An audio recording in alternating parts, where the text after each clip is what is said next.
En la charla de hoy vamos a hablar de Islam, laicidad y la izquierda.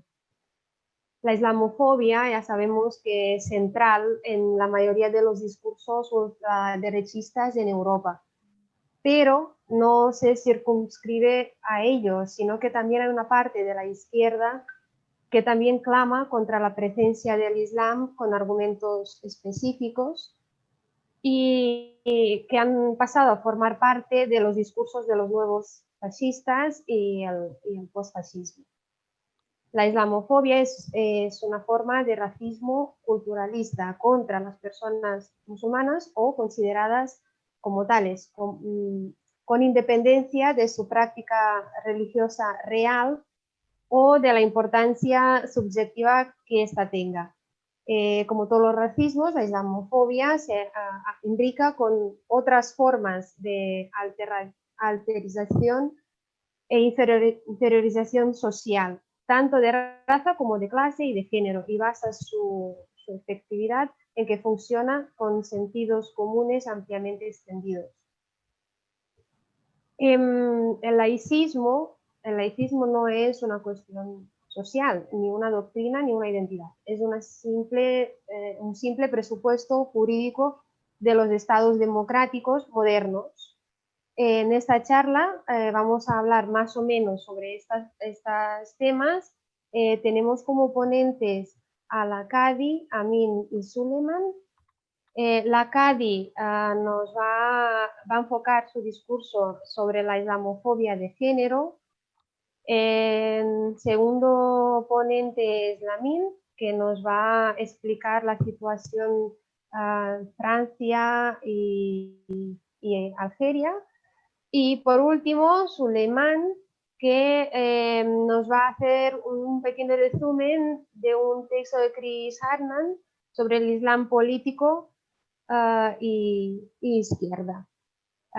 Dicho eso, recuerdo que los ponentes tienen aproximadamente 10 minutos para hacer su exposición y en acabar damos paso a turno de palabra, que cada persona tendrá unos 3 minutos tiempo de intervención. Si no hay nada más que añadir, le doy paso a la Cari. Adelante, Cari. Gracias, Georgiana. Entonces, como decía Georgiana, yo sobre todo voy a centrar mi intervención en lo que sería islamofobia en general y un poco islamofobia de género. Bueno, como todos hemos podido observar, en los últimos años hemos visto un aumento en lo que sería una forma de discriminación más, como es la islamofobia, la cual la podemos definir como la hostilidad o el miedo injustificado hacia el Islam y las personas musulmanas. Entonces, este miedo, que pueden de esto algunas personas, es un miedo irracional y que tiene como consecuencia la aparición de prejuicios, discriminación, agresiones y la exclusión social de la participación en la esfera pública de las personas que se ven afectadas por este tipo de discriminación.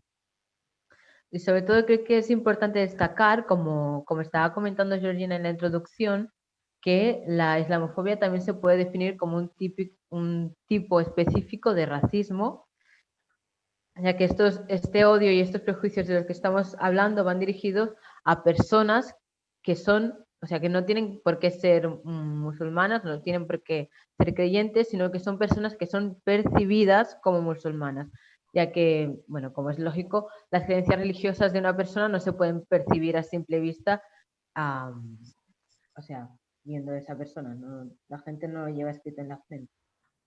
Entonces, otro aspecto que creo que es interesante destacar de la islamofobia serían las consecuencias y la forma que adopta esta forma de discriminación sobre las mujeres, sobre todo sobre las mujeres musulmanas, ¿no? Y lo que vemos es que las mujeres musulmanas, cuando estamos hablando de islamofobia, son doblemente víctimas de este tipo de racismo. Por una parte, en el caso de que sean creyentes por la fe que procesan, y por el otro, por lo que sería el factor de género. Entonces, lo que vemos también es que el racismo y la islamofobia opera o se manifiesta de forma distinta cuando se cruza con otros tipos de opresión, como podría ser la del género. Y en el caso de la islamofobia, pues no es diferente a otros tipos de racismo. Y entonces, cuando estamos hablando del cruce este de islamofobia y de género, estamos hablando concretamente de islamofobia de género, que es un poco la etiqueta que se le ha puesto a este fenómeno. Entonces, lo que vemos es que muchas mujeres musulmanas tienen más probabilidad de sufrir ataques islamófobos, ya que en el caso de estas mujeres que lleven velo, se las hace más visibles y más fáciles de reconocer ante el resto de la sociedad.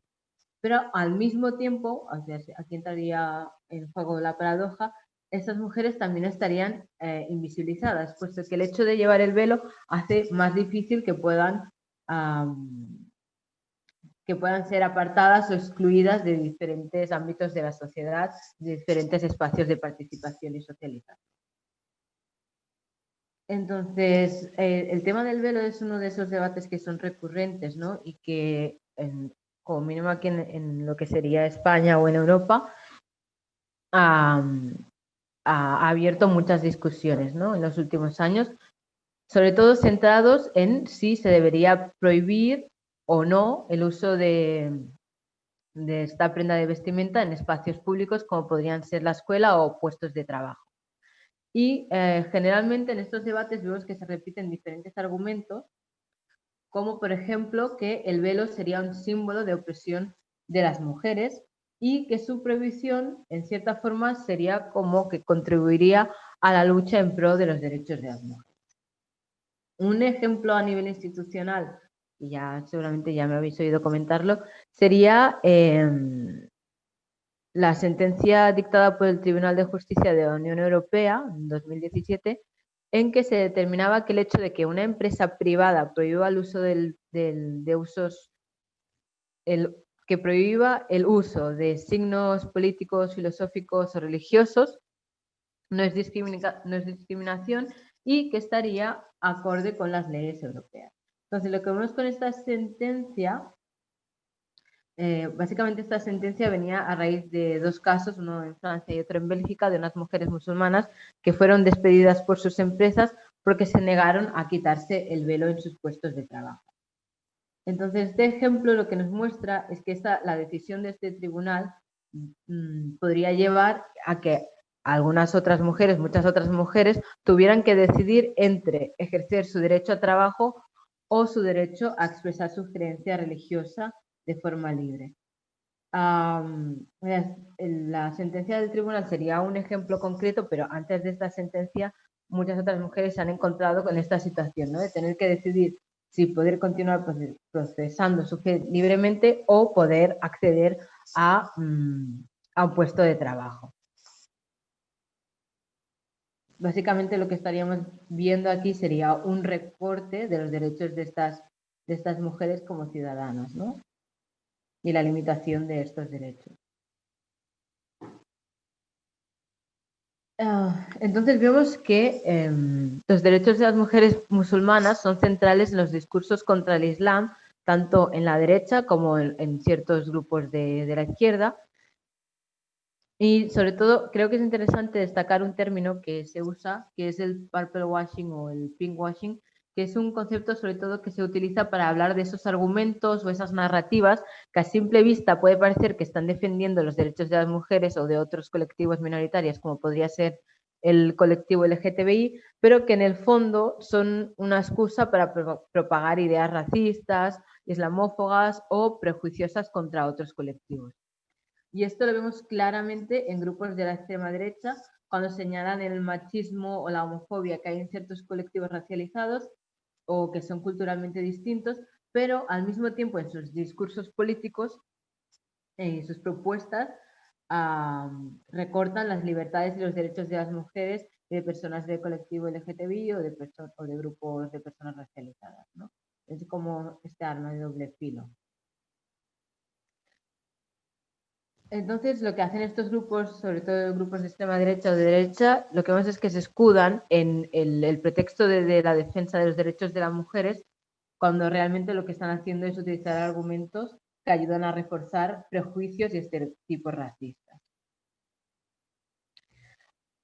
Y como comentaba antes, no es algo que sea exclusivo de la derecha, de la extrema derecha, sino que también lo vemos en muchos grupos de la izquierda.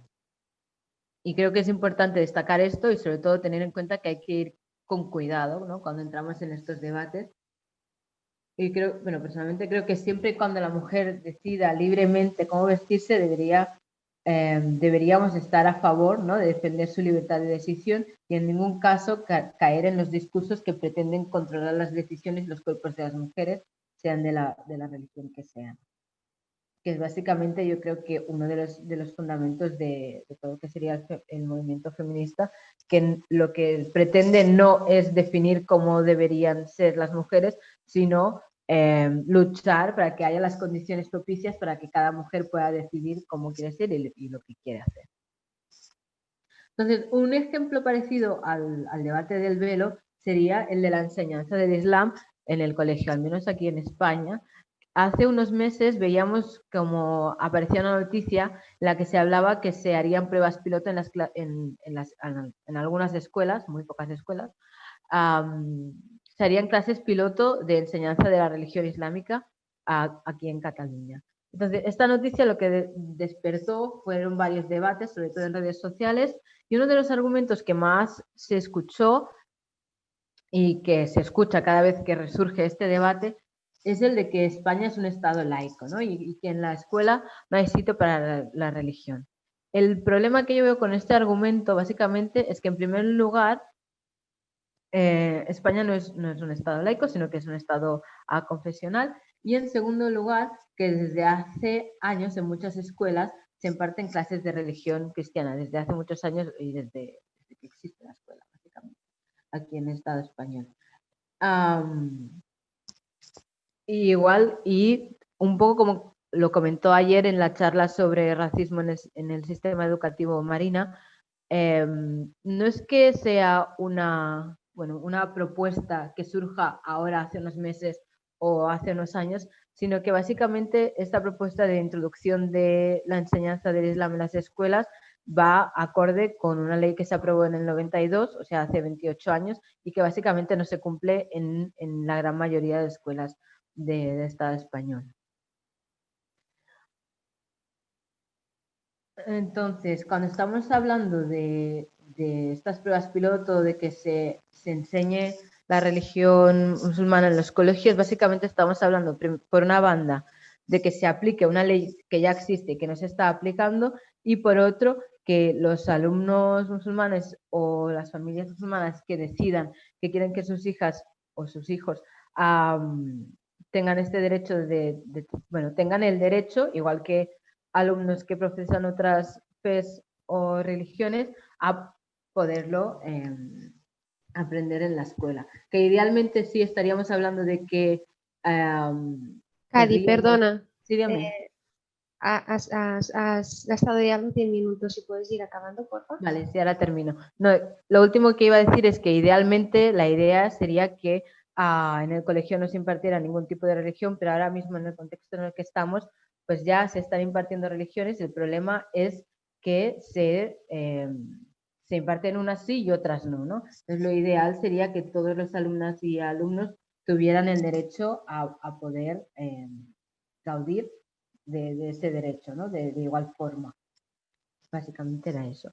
Y luego ya en las conclusiones terminaré con otra idea. Está. Muchas gracias, Cari. Sí, es un tema bastante actualidad, la islamofobia de género, y todos sabemos que la representación femenina con creencia del Islam o que lleve velo es mínima, muy mínima en las instituciones y como referentes en ámbitos de trabajos pues todavía menos. Muchas gracias, Cadi. Le voy a dar turno de palabra a Lamin, que nos va a hacer un resumen sobre argumentos de izquierda islamofóbica en Argelia y Francia, haciendo un paralelo. Amin, cuando quieras. Gracias, Georgiana. Estoy contento que me has añadido a mí también el L de Lamin. Es como la Cadi, la Amin, todo el mundo. Entonces me siento parte de la comunidad. Ah, para empezar este tema, realmente yo sabía que Cadi hará algo más académico, más bien preparado, con argumentos. Entonces, lo que intentaré de hacer es más contar un poquito mi experiencia, porque viví muchos años, hasta poco en Argelia, entonces es un país musulmán que conozco bien. Tenía mis opiniones cuando estaba ahí, tengo las mías ahora, que también han evolucionado con todo. Primero, entonces, vamos a ver por qué. Sabemos por qué la derecha estigmatiza a los musulmanes, porque no lo hace solo con los musulmanes, sino lo hace también con los gitanos, los negros, los judíos, con todo el mundo que no coincide con. Y lo hace por razones objetivas, materiales, verificables, no es porque así. Pero la pregunta es por qué también algunos sectores de izquierdas lo hacen.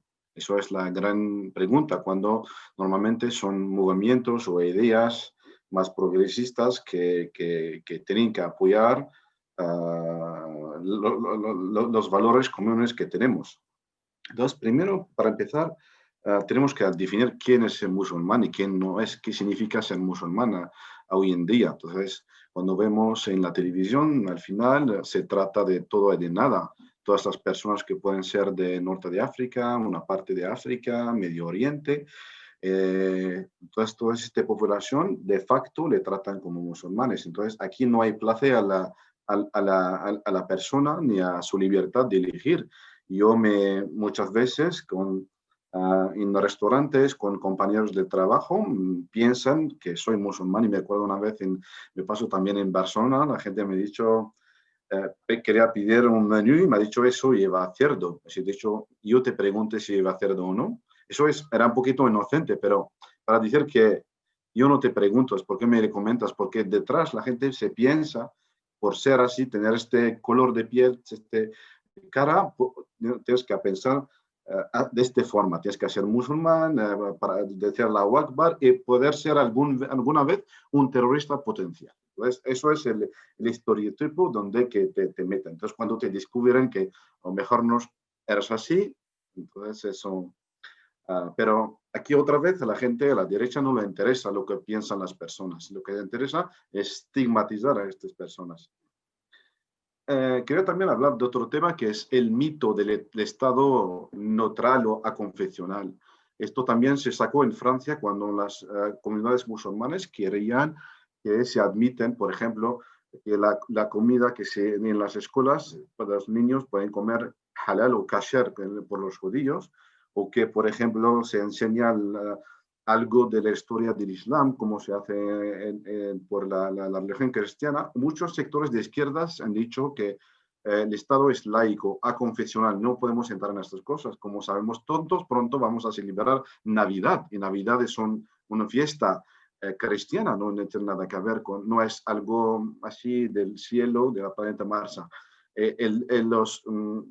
Los fines de semana son domingo, no es casualidad, sino por razones religiosas, los días de santos. Entonces, realmente vivimos en un ámbito que no es neutral, en un ámbito cultural que tiene sus orígenes. La idea no es quitarlo, sino hacer que todas las comunidades que forman la sociedad se sienten representativas. Entonces, el mito del Estado neutral o laico no existe, no es real. Entonces, como he dicho muchas veces, también la derecha no le interesa quién es musulmán, no, todo el mundo el mismo saco. Para ellos, Karl Marx y Rothschild es la misma cosa, aunque Karl Marx con sus ideas, Rothschild era otra cosa. Entonces, pero no les interesa este tema, les interesa que poner todo el mundo en el mismo saco para luchar contra esto. Y además, no me gusta muchas veces cuando se ataca al Islam, se atacan a las personas. No se trata del texto en sí, ni de las ideas. ¿Por qué? Porque cuando se hablan de ideas machistas, que están en Islam, pero están también en muchas otras religiones, están también en muchos movimientos políticos de derechas. Entonces, ¿por qué no se trata de las ideas, sino de las personas? Porque cuando se trata de ideas, vamos a ver otras similitudes en otras religiones y movimientos políticos. Por eso que no le interesa. Le interesa solo estigmatizar el Islam por ser machista. Pero la Iglesia no pienso que es la más progresista del mundo, la Iglesia católica. Y tampoco la derecha, la extrema derecha, tampoco es un ejemplo de progresismo o de libertad hacia las mujeres. No hemos visto muchos movimientos o apoyo al feminismo. Y también hay muchos también compañeros de izquierdas, cuando se trata también del feminismo, no admiten que una mujer puede ser musulmana y feminista. Y yo tengo compañeras mías que son las dos cosas a la vez. Y incluso algunas de ellas llevan un velo. Son mujeres musulmanas y feministas y no ven ninguna contradicción. Una cosa es lo que creo yo, mi fe, cómo me comporto hacia a mi creencia, y otra cosa, el modelo de sociedad por cual lucho, que donde no se produzca ninguna forma de opresión hacia las mujeres. Entonces, también muchas veces en el discurso, los argumentos de la izquierda dicen, oye, lo hemos visto, en los países musulmanes las mujeres son oprimidas y sufren, es cierto, yo vivo de un país musulmán donde las mujeres sufren muchas opresiones, es cierto, no se puede negar, pero eso no es tanto resultado del texto en sí, sino también de la interpretación que hacía la sociedad. Ejemplo, en Arabia Saudí se prohibió a las mujeres conducir el coche durante decenas de años con un argumento sacado del Corán. Luego se autoriza a la mujer a conducir el coche y a votar por un argumento sacado del Corán. Entonces, al final, son los regímenes políticos que utilizan el argumento religioso para apoyar o argumentar apoyar sus políticas, porque en el texto se pueden encontrar cosas diversas y se saca lo que interesa a los poderes políticos. Y también hay una cosa muy importante también que se dice en Europa, es como el Corán es, por eso imaginamos la escena, una persona normal y corriente, eso es el modelo que se viene también en las televisiones y en los medios de comunicación.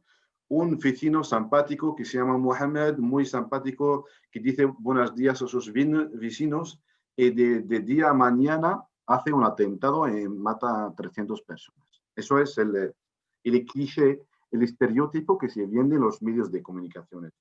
El lobo solitario es como no hay es una persona normal y que algún día encontrará un texto que dice hay que matar a todo el mundo y empieza a matar. Y sabemos todos que la realidad no es esta.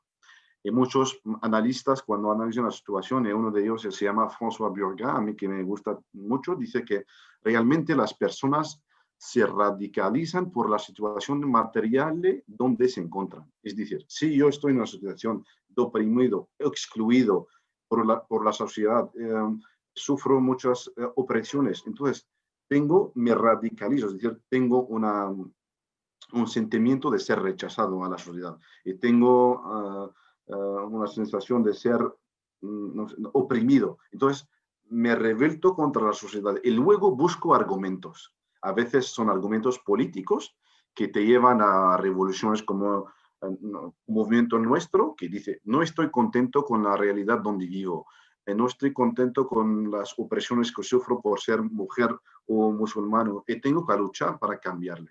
A veces hay personas que tienen un acceso limitado a argumentos como estos, o a veces la sociedad en sí le reduce a una especie de ontarquía, te obliga a vivir en comunidad, porque estás excluido de la comunidad en sí por ser diferente, por ser musulmán. Entonces la gente, la gente no es, en Europa, la gente no es musulmana, son los demás que le obligan a comportarse como musulmanes. Cuando excluyes a una persona, lo obligas a vivir en su comunidad de musulmanes. Entonces, ¿qué va a hacer? Entonces, me excluyes por ser musulmán, entonces voy a reproducir esta manera de vivir como una forma de rebeldía. 2 minutos, Amin. Sí, acabando. También hay muchos sectores de la izquierda que son muy bonitos, que dicen que los musulmanes son, sí, es verdad que el Islam es una religión machista, que oprime, que llama también a matar a los demás, pero los musulmanes son compatriotas nuestros y tenemos que a dejarles vivir con nosotros. Entonces, un argumento un poquito, si me llamaba Jesús cristiano, no voy a aceptar que vive una persona, un vecino mío, que es un potencial terrorista a cualquier momento. Ese es un argumento. Yo preferiría un argumento de extrema derecha que me dice, estas personas que se pueden volver terroristas a cualquier momento, yo preferiría que se quedan en su país.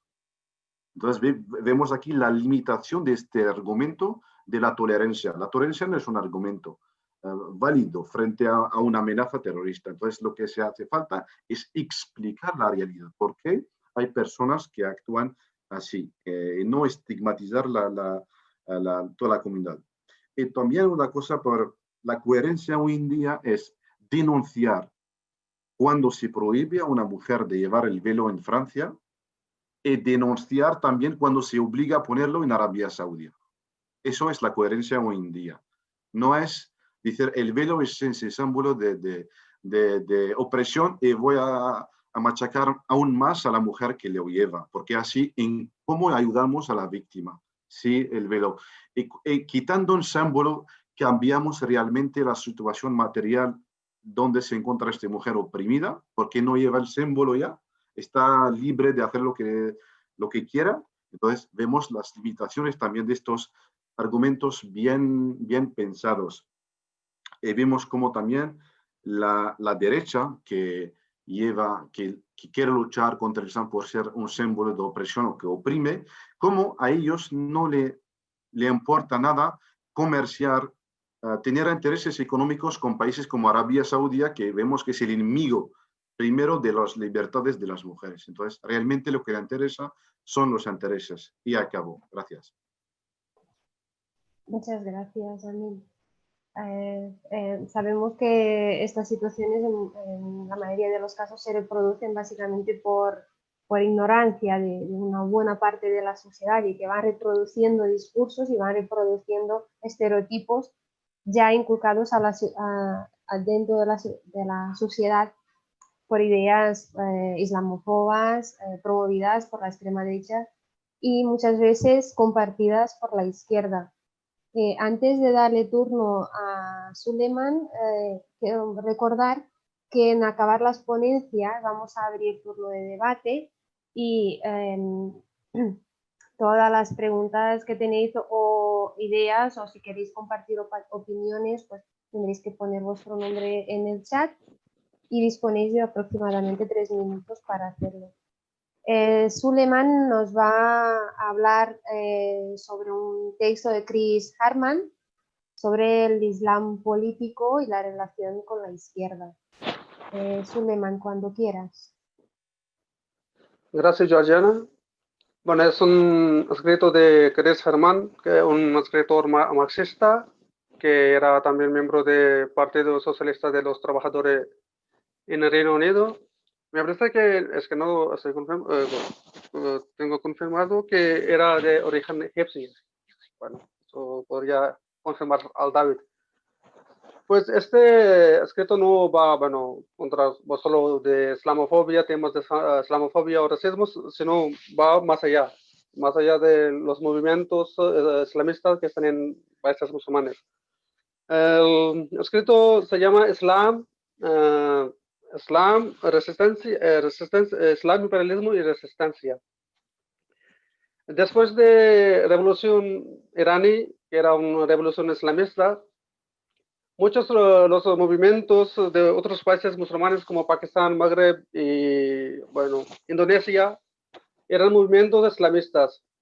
Y ellos, desde aquí, Occidente lo etiquetan como unos movimientos islamistas fundamentales, islamistas radicales o, no sé, a veces relacionan con el terrorismo. Y también hemos visto últimamente que desde Francia o a alguna parte de Austria también a los gobiernos calificaban de una manera similar a los movimientos islamistas. Y también eran una parte catedráticos, bueno, de Francia, de Bretaña, que, bueno, utilizaban un término que es islamofascismo. Que islamofascismo es que no podemos permitir estas ideas porque, bueno, parecen más con fascismo o como podemos decir, nazismo, así, eran así. Para los liberales, el autor dice que los autores liberales era muy chocante al movimiento anticolonial, que a pesar de que sería de modernización, pase a ser un movimiento de, bueno, reaccionarios, según ellos, reaccionarios que quieren reprimir, bueno, las mujeres, quieren hacer unas leyes inhumanas o quieren usar terrorismo contra el libre pensamiento.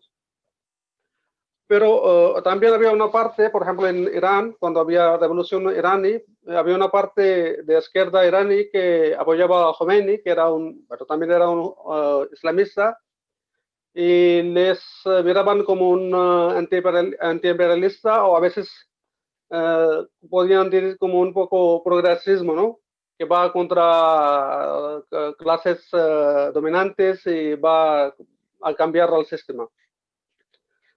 Pero la izquierda no ha salido de esta conversación porque en otros países como Egipcia, en Argelia, porque estaban en lado de sistemas estatales que eran gobiernos un poco liberales o laicos que bueno, encarcelaban a los islamistas, mataban a los islamistas, y los liberales y las izquierdas eran al lado del Estado y apoyaban su política.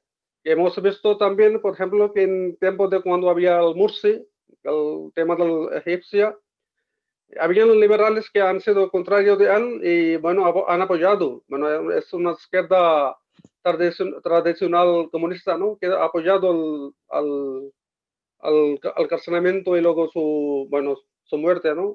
Que han matado casi en prisión. Y la izquierda, pero lo que tenemos desde la izquierda, el autor quiere decir que son dos enfoques opuestos.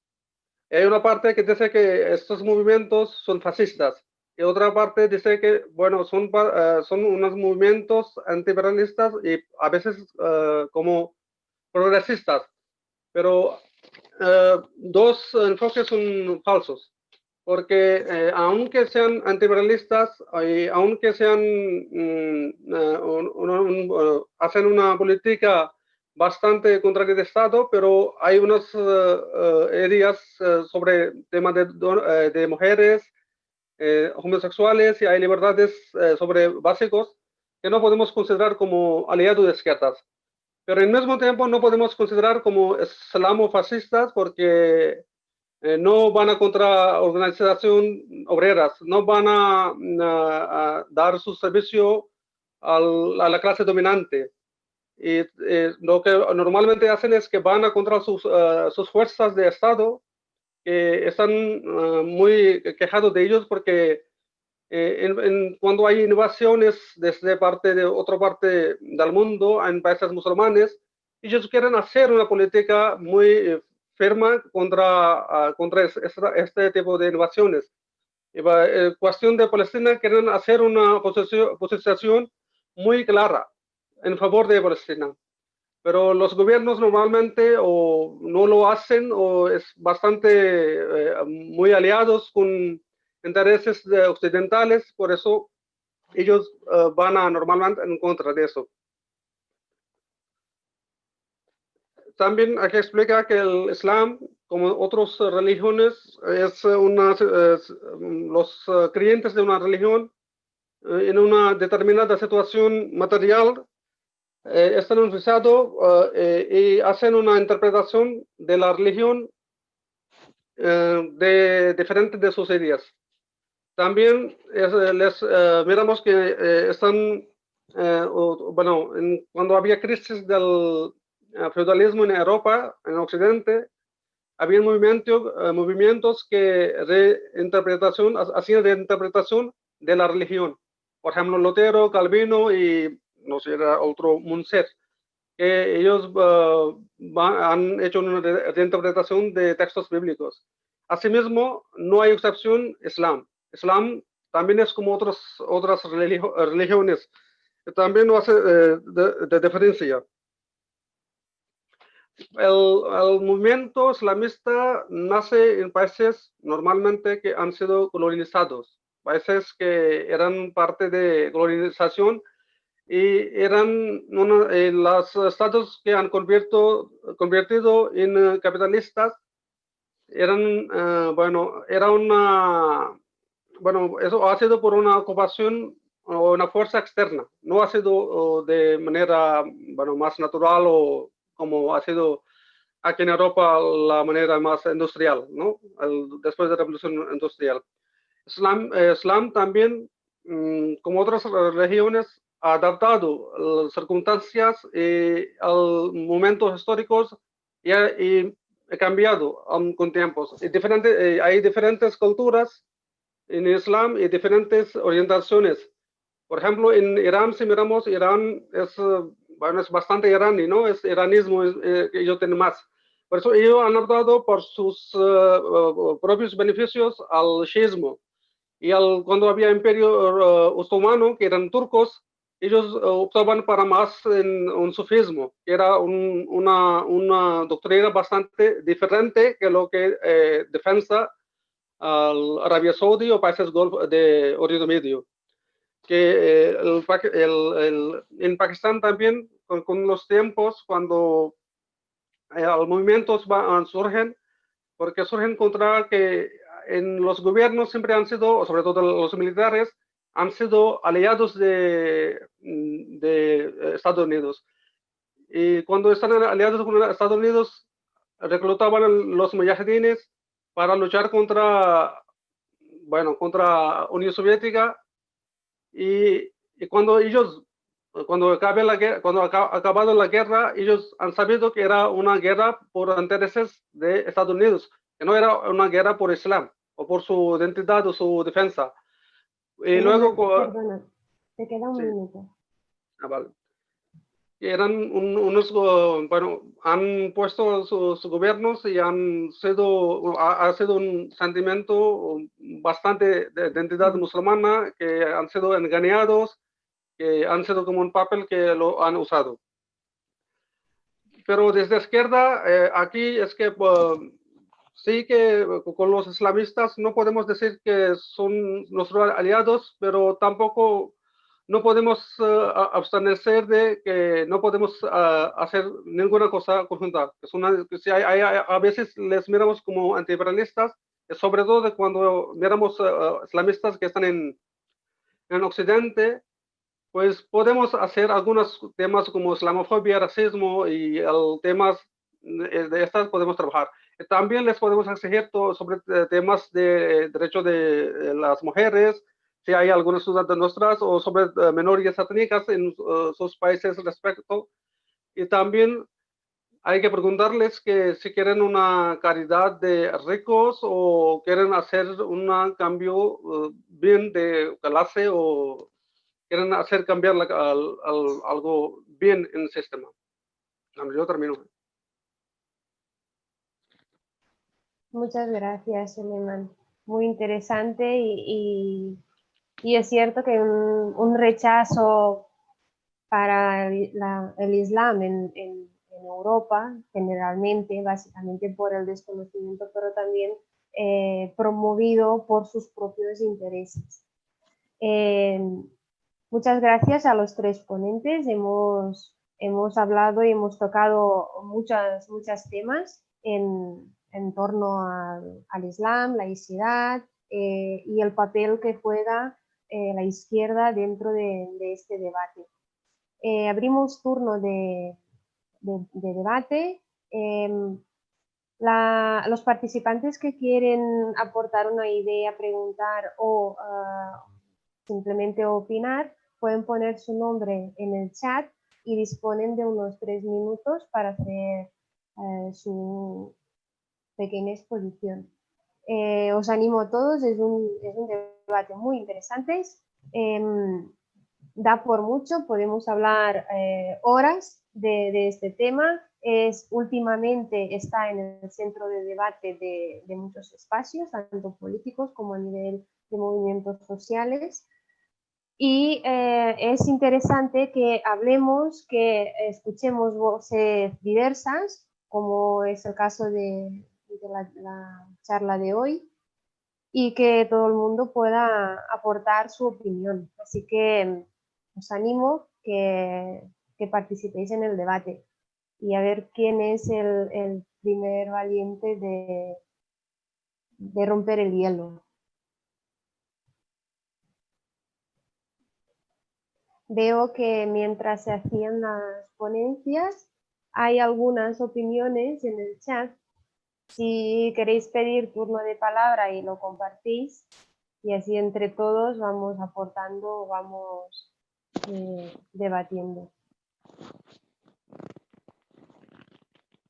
Bueno, David, eres el primero en romper el hielo. Tienes 3 minutos, adelante. Bien, sí. Pues diferentes temas. Un momento. Sí, primero, lo que decía Soleiman sobre el análisis de Chris Harman del Islam político. Creo que es muy importante. Hay un texto que tenemos en la web y es un texto del 94. Y como decía, es sobre Islam político, no tanto sobre la cuestión de islamofobia en nuestros barrios. Pero la clave es que en una época donde la izquierda, la mayoría, decía que todo el Islam político es todo un bloque reaccionario, y luego una parte decía, son los grandes héroes antiimperialistas, hizo el análisis, decía, no, que no es tan sencillo, que no es un bloque monolítico, que siempre hay diferencias y a veces puede haber puntos en común, pero yo creo que es muy importante en el análisis del Islam político ver la diferencia entre, por ejemplo, los hermanos musulmanes de Egipto son organización con 1 millón de afiliados o seguidores. Tienen millonarios, pero también tienen mucha base entre las clases populares en los barrios. Entonces, si tratas de ellos, igual que a la familia real saudita, por un lado, o a Daesh, o ISIS, o Al-Qaeda, por otro lado, tratarlos como si fueran iguales es una locura. Es como tratar, no sé, un partido comunista de masas o Convergencia y Unión, que igual que, o sea, un partido comunista de masas igual que un grupo pequeño armado. O Convergencia y Unión igual que ETA. Que son cosas diferentes. Incluso, o sea que ni todo el Islam político es lo mismo. Y segundo, y muy brevemente, sobre las escuelas y el Islam que se ha comentado, hay una hipocresía enorme, que hay 20 o 30 mil profesores de catolicismo en las escuelas del Estado español, y ahora se plantea añadir 4 en Cataluña a los que son 80 en todo el Estado. Y hay sectores de la izquierda que se ponen las manos a la cabeza. ¿Y el laicismo? ¿Qué pasa con el laicismo? Es que si quieres preocuparte por el laicismo, primero que sea laicismo de verdad, que es neutralidad respecto a la religión, no opresión a toda la religión. Y segundo, que empecemos con la religión católica, que es dominante, que recibe una parte del dinero estatal. No empecemos con el Islam, que es una religión de gente oprimida en el Estado español. Y mirad lo que pasó en la Revolución Rusa con Lenin, que era bastante claro sobre estas cuestiones. Apoyaban las religiones minoritarias, no porque estuviera de acuerdo, sino para oponerse a la opresión. Lo que machacó era la iglesia dominante, en ese caso ortodoxa rusa. Les quitó su riqueza enorme, pero apoyó a los musulmanes. Y fue un factor importante en la victoria breve de la Revolución Rusa. Fue Stalin el que impuso la islamofobia. La primera vez que oí hablar de campañas contra el hijab era en 1927 en Rusia. Y fue el stalinismo que llegaba al poder en esa época que exigió a las mujeres musulmanas quitarse el hijab. y con esto perdió el apoyo que habían ganado en 1917. Corto.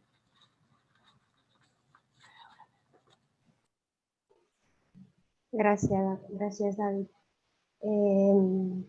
No tengo a nadie más que haya pedido turno de palabra. Os animo a todas y a todos a pedirlo, ya que es un debate muy interesante y que todas las opiniones son válidas, las podemos escuchar y debatir. Georgiana, no sé si ves el chat, pero Antonio Molina ha levantado la mano para hablar. No, es que no lo veo, solo veo Vale. el chat. Gracias. La pregunta, ¿Qué digo? pregúntale tú. Buenas. Hola, cuando quieras, ¿eh? Al peso del pañuelo, yo quiero decir, yo soy musulmana, lo he llevado, lo he puesto y lo he llevado. Pues sí que la gente es muy discriminativa, e incluso para el trabajo, pero para empresas públicas que yo estoy trabajando en Sadeco, en Córdoba, no he tenido ningún problema, para nada. Pero para gente normal, más autónomos normales, sí hay problemas, bastante. Lo del baño, dile también. ¿El qué? Lo del baño, no, lo del burkini, lo del baño. Ah, sí, pero bueno, eso da igual. Yo creo que son cuestiones. No sé, ya no sé. Tú, yo, exprésate. ¿Dónde está? Bueno, pues ella ya ha terminado, ella ya ha hecho su conclusión, ella quería, Marian quería añadir eso, explícaselo tú. Bueno, yo creo que en vez de educar, bueno, por lo menos yo, en el colegio, mi hijo dan sobre todo valores cívicos y sociales. Y yo creo que antes de enseñarle mucho más, aparte de cualquier religión, de cristiana, de islam, de lo que sea, hay que enseñarle sobre todo los valores, a respetar a los demás, a ser cívicos y todas esas cosas. Entonces, yo creo que así la gente se une. Vamos, yo, en mi opinión, yo es lo que hago con mi hijo. Ya cada cual haga lo que quiera. Pero yo es lo que yo hago.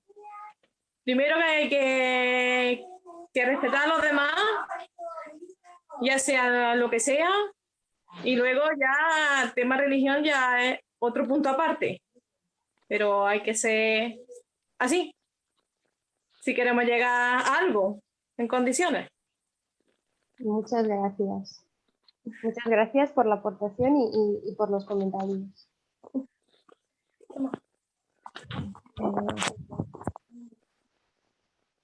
En el chat tengo pedido el turno de palabra de Mar21. ¿Me deberá decir su nombre real? Sí, perdón, es que soy Alejandro, mi nombre es Alejandro, perdón, es que estoy llevando el Zoom y claro, parece más 21. Claro, lo que ha dicho ella, yo estoy de acuerdo y creo que realmente además, incluso a mí me conviene porque como soy profesor de filosofía secundaria y soy de los que da educación para la ciudadanía en vez que o valores éticos, que es digamos, la alternativa a la religión. Entonces, mientras más alumnos tenga, pues mejor, porque más me van a llamar para dar clases. Pero la cuestión es que si se da religión católica en la enseñanza pública, yo creo que no se debería dar religión en la enseñanza pública, pero si se permite la religión católica en la enseñanza pública, se entiende que las demás religiones deben tener derecho a que se imparta también su religión en la enseñanza pública. Es una cuestión básica como esa. Luego, no es obligatorio. Luego, los alumnos pueden elegir entre religión o valores éticos en este caso, pero es una cuestión, digamos, de igualdad de derechos. Que idealmente yo creo que hay que luchar porque no se dé religión, porque la religión pertenece al ámbito privado y entonces no se debería dar en la escuela pública, pero si existe la religión católica que se da en la enseñanza pública, las demás religiones tienen el mismo derecho a que se imparta. Es simplemente, yo creo que eso lo es.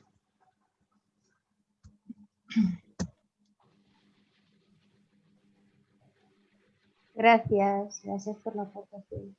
No hay nadie más que haya pedido turno de palabra. Os animo a todas y a todos a participar en el debate. Veo un comentario de la Monse. Monse, si quieres puedes encender tu micro y puedes hacer la pregunta y así entre todos vamos debatiendo. Estaba preguntando y ya me contestó Alejandro con un signo. Vale, ya está. De acuerdo, gracias. Amin, veo que me has pedido palabra. Adelante, después va Laura. No, muy breve respecto al tema de la enseñanza. Creo que a largo plazo sería también interesante una enseñanza que incluye la historia de las religiones, porque que sea algo que no sé, como algo oficial, que no sea un imam que viene a hacer cursos de Islam o no sé cómo se llama, un papá que viene, no sé cómo se llama eso, de la iglesia que viene a hacer una catequesis, pero creo que se enseña la historia de las religiones, porque cuando se enseña la historia de las religiones al final, los alumnos se dan cuenta de las similitudes que hay entre todas estas religiones, que al final es casi la misma historia contada de manera distinta. Entonces, esto también puede ayudar a desarrollar una visión crítica en el alumnado en sí y también construir puentes entre las culturas y también al final, o como yo, que he intentado cuando estaba en el cole ver todo lo que pueda acceder, me di cuenta que al final son las mismas historias que se cuentan en diferentes libros. En el momento de la historia estaba bien, pero hay ahora otras cosas. Gracias, Dani. Le doy palabra al Bakari. Bakari, encantados de volver a tenerte por aquí. Yo también, hola. Y quería comentar un poco, y he visto una pregunta de Antonio, que decía, ¿qué clase de enseñanza se da en las escuelas?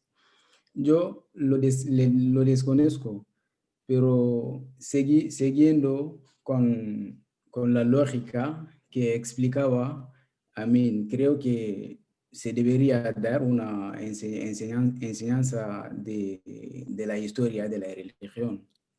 Y como decía, antes de atacar, por ejemplo, una persona que es musulmán, y en mi opinión, tienes que saber en primer cómo practica su religión y qué hace en su vida. Y en vez de pensar que todo es, y en vez de pensar que todo es un colectivo igual, lo que me molestó mucho es que hay gente que dicen son la izquierda. Y por ejemplo, tengo una profesora y española que dicen a veces, y yo soy maliense, pero la religión que la gente que los malienses practica es diferente que lo que practica en los argelinos o los marroquíes. No lo entiendo. Son lo mismo religión, son todos los musulmanes. Y por ejemplo, la gente de Mali llevan manga corta y es un buen religión. ¿Qué es esto? Son todos los musulmanes. No lo entiendo. Hay que diferencia entre ellos. Malienses o argelinos o marroquíes son todos lo mismo.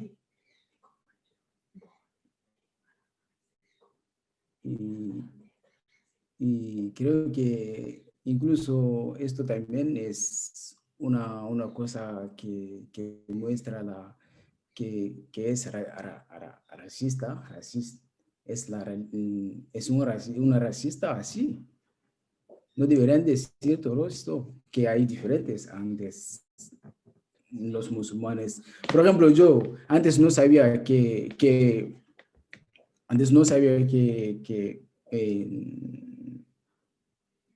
cuando era pequeño, no sabía que el cerdo, por ejemplo, el cerdo no se...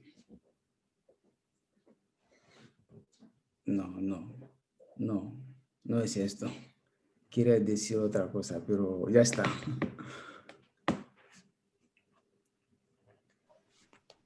Sería todo. Muchas gracias, Bakari. Gracias, Bakari.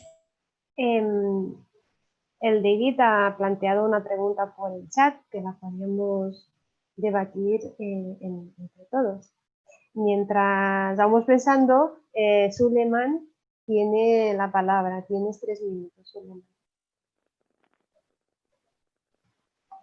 Bueno, yo quería hablar de eso que ha preguntado David, porque estamos quejando de izquierda que a veces no hace posicionadamente bien con tema de islamofobia, y hay algunas partes de extrema derecha que les tachan de como que son pro-islam.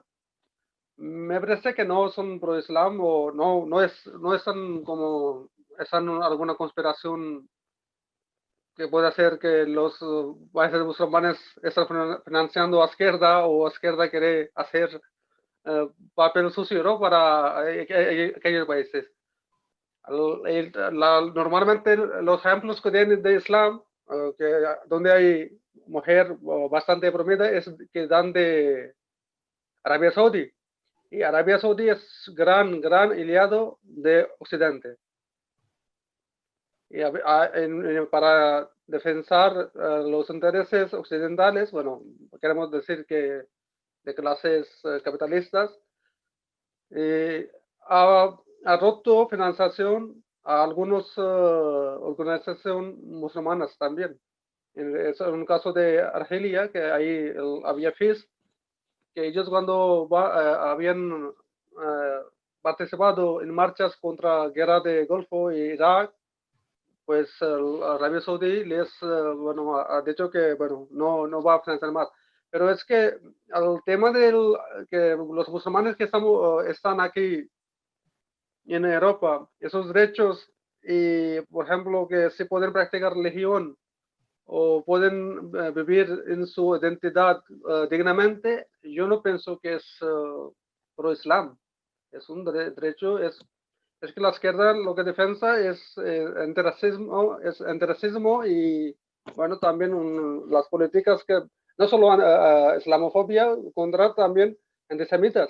En la historia hemos hecho, ¿no? No era cuando estábamos hablando del tema de antisemitismo, no estamos en pro de la religión judía, ¿no? No podemos partir en algún lugar.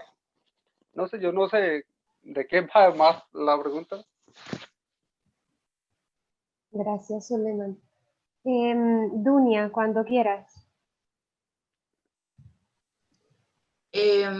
Bueno, quería comentar 2 cosas. Por un lado, totalmente de acuerdo con Suleiman. Yo creo y pienso que al final la base de la islamofobia es el racismo que conllevan en la sociedad directamente, es el miedo al otro, el miedo a lo diferente a nosotros al final. Entonces, no es que seamos pro-islam, sino que estamos en contra de la opresión que recibe la gente simplemente por formar parte de lo que nuestra concepción occidental nos hace creer que es lo otro, ¿no? Y totalmente de acuerdo con lo que han comentado todos los compañeros. Por otro lado, siguiendo también con lo que comentó Amin, yo estoy muy metida en el tema de feminismos islámicos porque lo curioso que de esta generación, gracias al feminismo es que muchos colectivos de mujeres islámicas han trabajado muchísimo sobre la islamofobia de género y han trabajado muchísimo sobre una nueva concepción del Islam, porque al final el Islam no es una cosa única, como también ha comentado Bakari, hay de todo y hay muchísimas formas de concebir la religión. Es algo totalmente personal, como otra persona ha comentado. Entonces, es algo que cada uno concibe a su manera. Es por eso que, como bien ha comentado Amin, hay muchísimas mujeres que hoy en día están defendiendo y luchando para que se escuche el tema del feminismo islámico. Y es algo súper interesante y que se tiene que hacer mucha visibilidad de esto, porque es una forma de concebir la religión que, bueno, que al fin y al cabo ha estado perseguida constantemente porque supuestamente es misógina, es LGTBI-fóbica y bla, bla, bla, cosa que ha sido bastante impuesta por la sociedad occidental en realidad.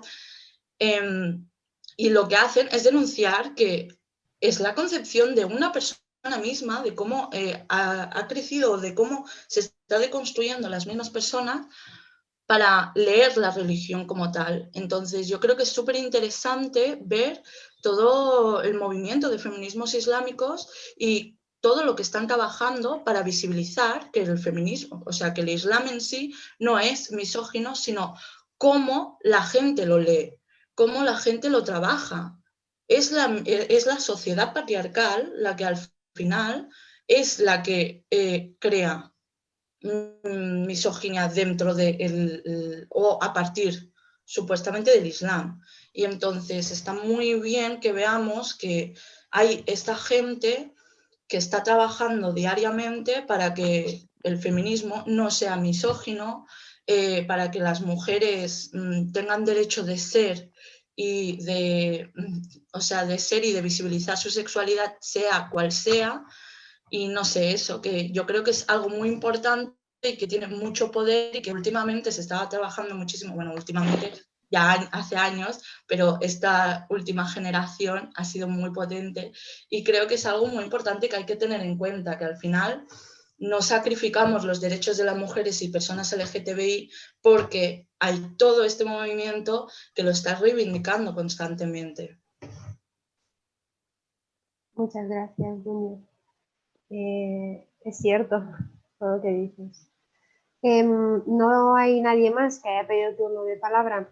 Os animo que lo hagáis porque a las 12:30 vamos a hacer la sesión y 10 minutos antes voy a volver el turno de palabra a los ponentes para que sigan la sesión de esa charla.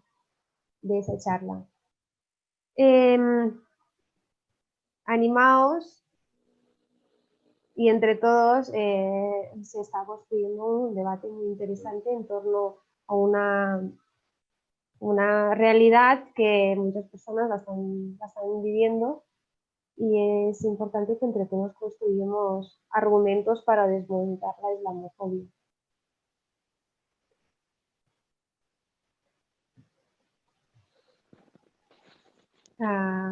David, repite. 3 minutos.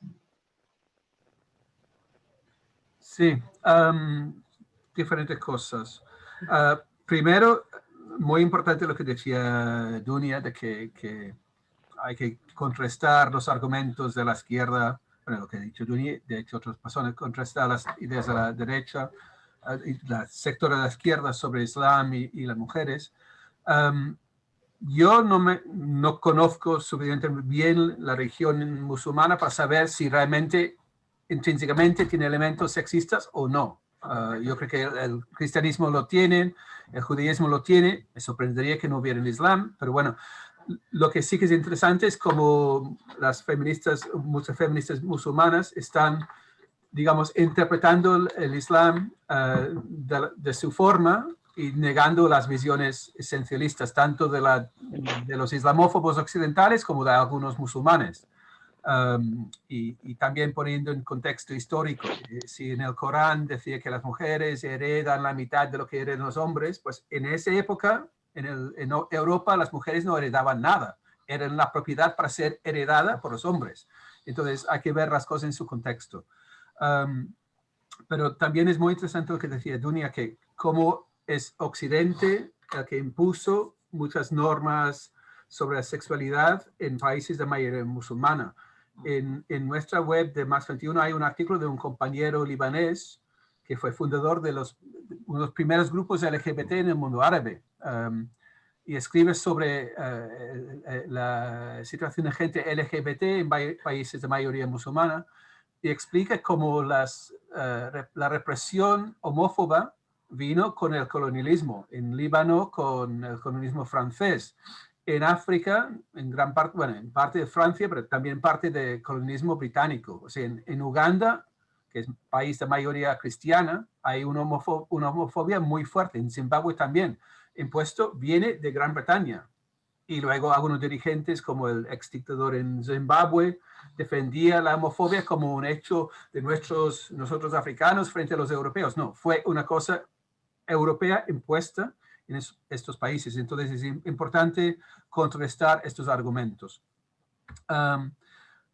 Otra cosa que comenté en la charla anterior, que hace unas semanas participé en una charla, en un debate sobre cómo luchar contra el fascismo en la Universidad Progresista del Verano de Cataluña, que acabó siendo en noviembre.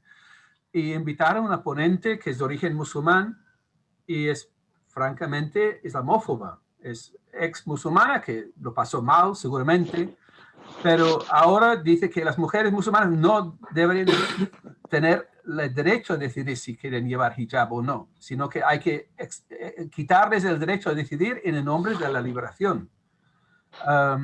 Y ella me acusó de buenista, la pregunta que comenté, ella me acusó de buenista por no entender que todo el Islam es reaccionario, todos los grupos islamistas o de Islam político son todos igual que Al-Qaeda, y que yo no sabía nada. Yo, bueno, una cosa que sé, que Fatiha, que habló en nuestra charla anoche, defiende el derecho de las mujeres a decidir. Y ella personalmente lleva hijab y defiende el derecho de la mujer que no quiere llevar. Y esta otra mujer, que en nombre de la liberación, quería que el Estado imponga a las mujeres musulmanas que tienen que llevar. Entonces, esto no tiene que ver con ningún tipo de liberación de las mujeres. No. Corto. Muchas gracias, David. Si como no hay nadie más que quiera pedir turno de palabras, Bacari y Laura, nos vemos. Hasta luego. Les voy a dar la palabra a los ponentes para que vayan sacando las conclusiones de la charla de hoy y vamos cerrando la sesión. Por el mismo orden, Cadi, Amin, Suleiman. Cadi, Sí. cuando quieras. Vale, yo creo que han traído cosas muy interesantes del debate. Bueno, yo básicamente como que terminar con una idea, ¿no? Como que en lo que he hablado antes en la introducción, tanto el ejemplo del velo como el de la escuela, ¿no? Vemos que los argumentos en contra de estas propuestas se centran en la idea del Islam como una religión uniforme, monolítica y inherentemente machista o negativa, ¿no? Que es un poco lo que estaba comentando antes David. Entonces, claramente estos argumentos son islamófobos, ¿no? Porque no tienen en cuenta la diversidad, ¿no? De la religión musulmana y sobre todo el hecho de que una misma religión puede ser vivida e interpretada de distintas formas por distintos individuos. Básicamente lo que hacen estos argumentos es desviar la atención del debate del hecho de que estamos hablando de los derechos de una parte de la población y de su derecho a decidir y bueno, básicamente a decidir y a poder gozar de esos derechos. Y por otro lado, la idea de que la violencia ejercida hacia las mujeres racializadas y concretamente ahora que estamos hablando de islamofobia hacia las mujeres musulmanas es tener en cuenta que es una violencia estructural, ¿no? Y no es una cosa, o sea, digamos que no es no estamos hablando de situaciones individuales, sino de situaciones estructurales, que es una violencia racista y machista que nace básicamente del sistema, que tiene las mismas características, que es un sistema racista, machista y otros, etcétera.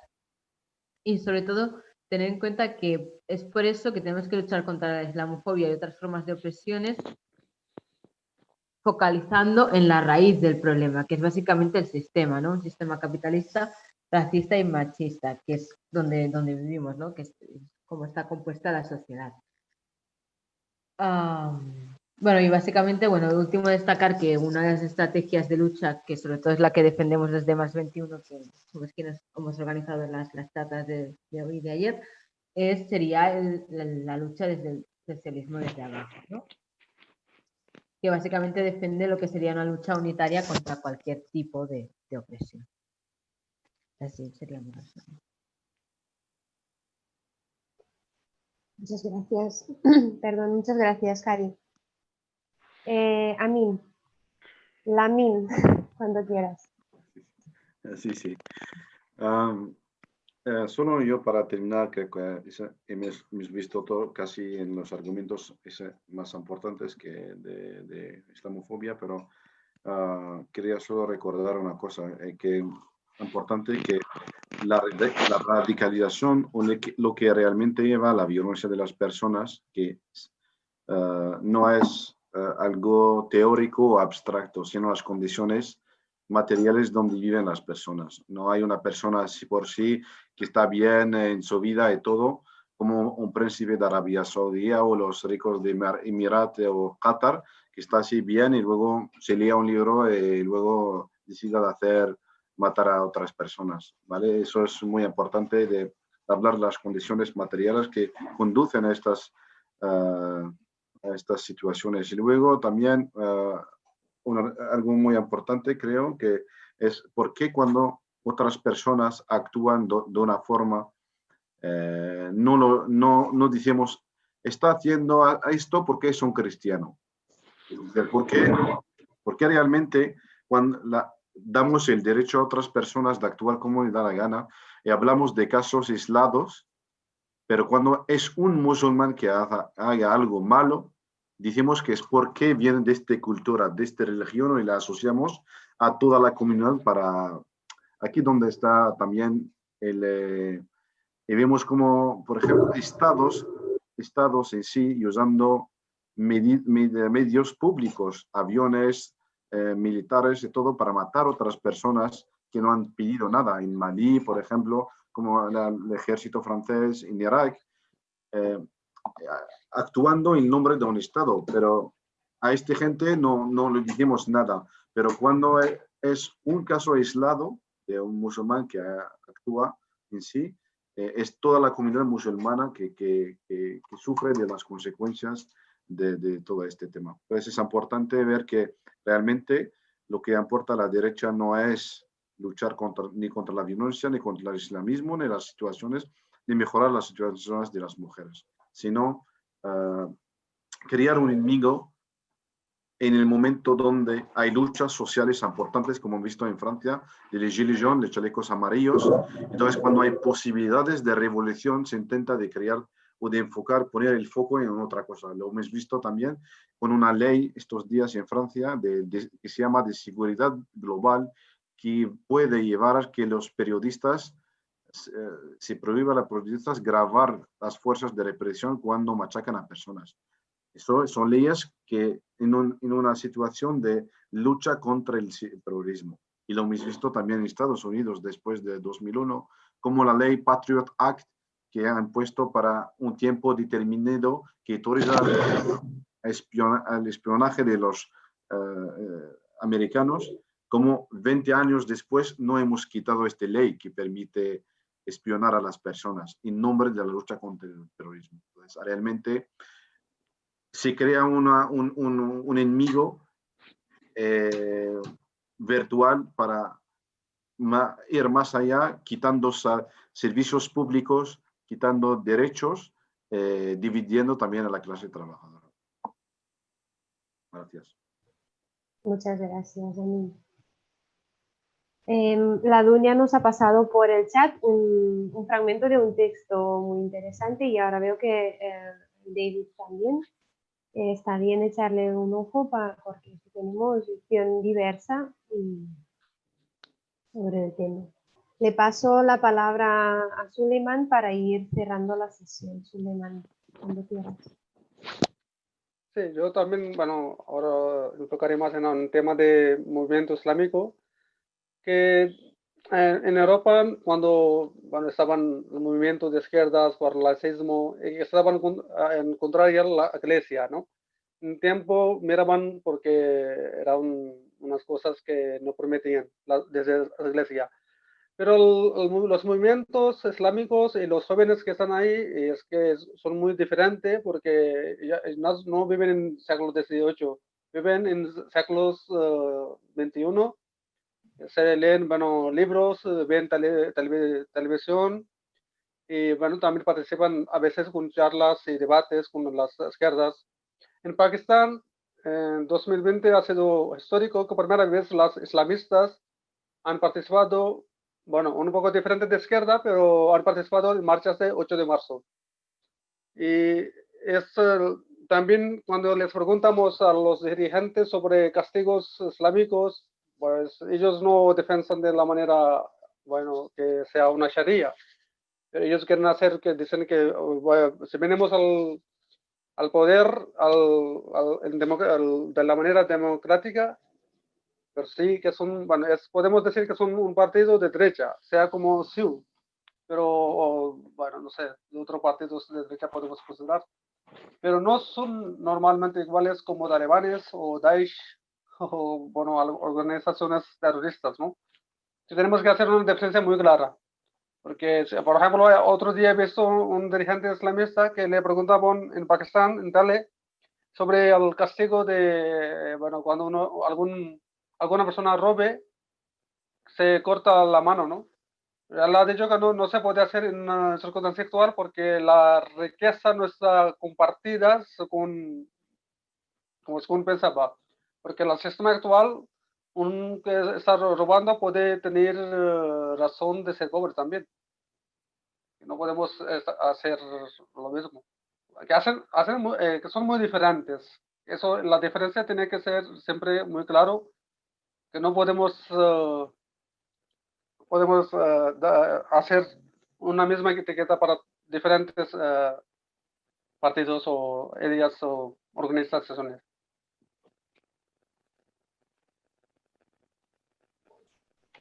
¿Ya está, Suleiman? Sí, ya está. Vale, muchas gracias. Muchas gracias a los ponentes, unas exposiciones muy, muy interesantes. Muchas gracias a todos los participantes y antes de cerrar, os recordamos que a las 5 hay dos charlas, una sobre la lucha contra la transfobia y por la liberación de las mujeres. En paralelo hay la mesa redonda, música por el compromiso político, donde participa entre otros Javi Triana, La Rosa Sánchez, y recordar también que hoy a las 7 de la tarde hay la plenaria anticapitalismo y la lucha contra la extrema derecha, con participaciones muy potentes de María Dantas, diputada del Congreso de los Diputados, y la Merche Aizipurua también.